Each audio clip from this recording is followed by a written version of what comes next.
പെസഹ വ്യാഴാഴ്ച കേരളത്തിലെ ക്രിസ്ത്യൻ വീടുകളിൽ തയ്യാറാക്കുന്നതാണ് പെസഹ അപ്പം അഥവാ കുരിശപ്പം. ഇത് എങ്ങനെയാണ് തയ്യാറാക്കുന്നത് എന്ന് നമുക്കൊന്ന് നോക്കാം. ഇതിനായിട്ട് 2 കപ്പ് പച്ചരിയും 1 കപ്പ് ഉഴുന്നുമാണ് നമുക്ക് വേണ്ടത്.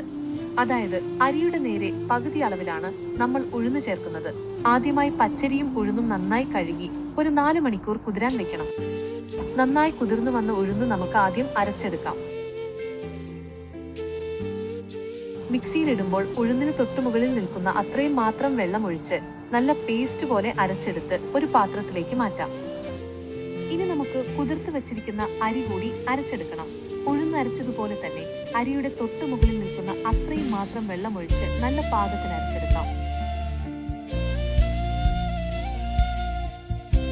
അതിന്റെ കൂടെ തന്നെ 1 കപ്പ് തേങ്ങ, 3/4 ടീസ്പൂൺ ജീരകം, ആവശ്യത്തിന് ഉപ്പ്, 3 അല്ലി വെളുത്തുള്ളി, പിന്നെ 2 ചെറിയ ഉള്ളി, ഇത്രയും കൂടി ചേർത്ത് നന്നായിട്ടൊന്ന് അരച്ചെടുക്കാം.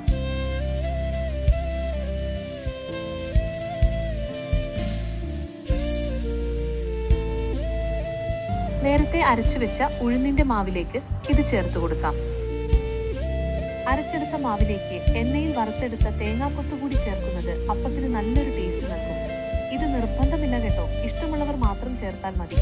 ഇനി ഇതെല്ലാം കൂടി നന്നായിട്ടൊന്ന് മിക്സ് ചെയ്തെടുക്കാം. ഈ സമയത്ത് ഉപ്പ് നോക്കിയിട്ട് ആവശ്യമുണ്ടെങ്കിൽ അല്പം കൂടി ചേർക്കാവുന്നതാണ്. ഈ മാവ് പുളിക്കാൻ വേണ്ടി മാറ്റിവെക്കേണ്ട ആവശ്യമൊന്നുമില്ല. അപ്പം ഉണ്ടാക്കുന്ന പാത്രത്തിൽ അല്പം എണ്ണ തടവി കൊടുക്കാം. തിളച്ച വെള്ളമുള്ള അപ്പച്ചെമ്പിലേക്ക് പാത്രം ഇറക്കി വെച്ചിട്ട് മാവ് ഒരു 1/2 ഇഞ്ച് കനത്തിൽ ഒഴിച്ചു കൊടുക്കാം.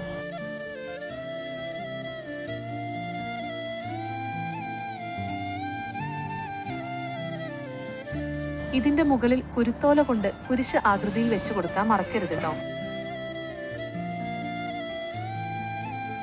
ഒരു 15 മുതൽ 20 വരെ മിനിറ്റ് ആവിയിൽ വേവിച്ചെടുക്കാം. അപ്പം വെന്ത് കഴിഞ്ഞാൽ തീ ഓഫ് ചെയ്തൊന്ന് തണുക്കാൻ വെക്കാം. ചൂടാറി കഴിയുമ്പോൾ നമുക്കിത് പാത്രത്തിൽ നിന്ന് മാറ്റാം.